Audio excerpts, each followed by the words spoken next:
If you prefer your vehicle to have assistive safety technology versus self-driving technology, you are not alone.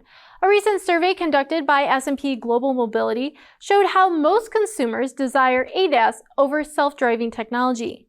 69% of consumers want level 2 automation, yet just 65% say they want a system which lets them take their hands off the wheel. Currently, the U.S. Department of Transportation has adopted 6 levels of autonomous vehicles.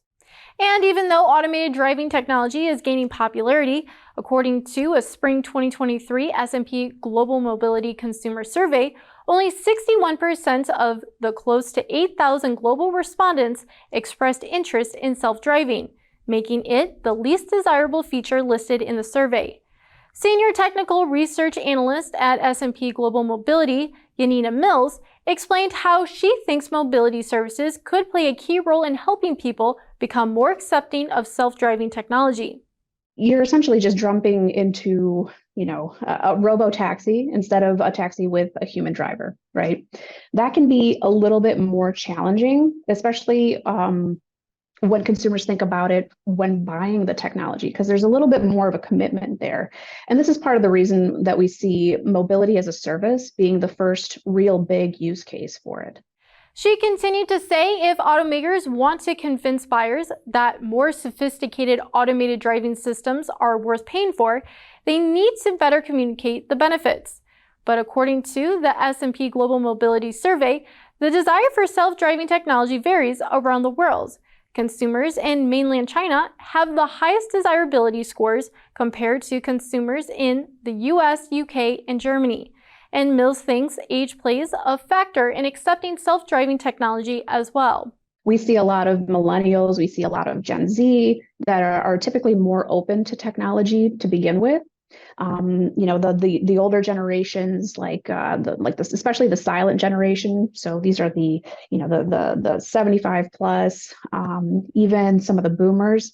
They're a little bit more hesitant. They're a little bit more reluctant to really accept it.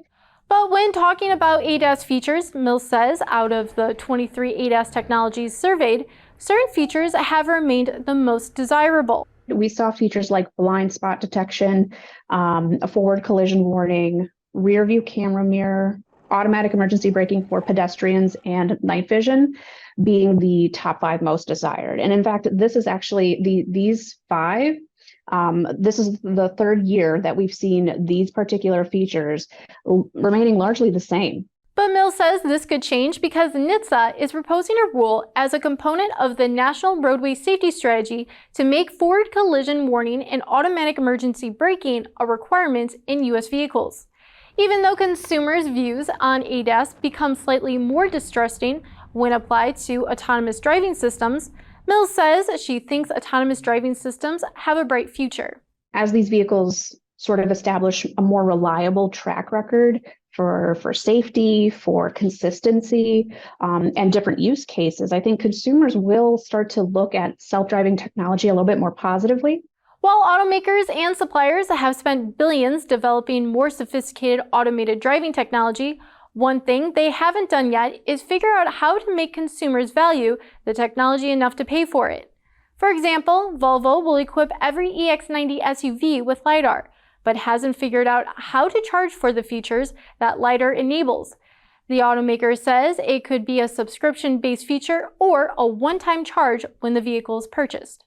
Also in 2022, automakers reported to NHTSA approximately 400 crashes involving vehicles with partially automated driver assist systems, mostly involving Teslas, and 70% of which used the autopilot assisted driving feature at the time.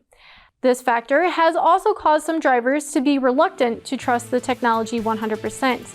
Thanks for watching. For breaking news, stay with autonews.com. Have a great day.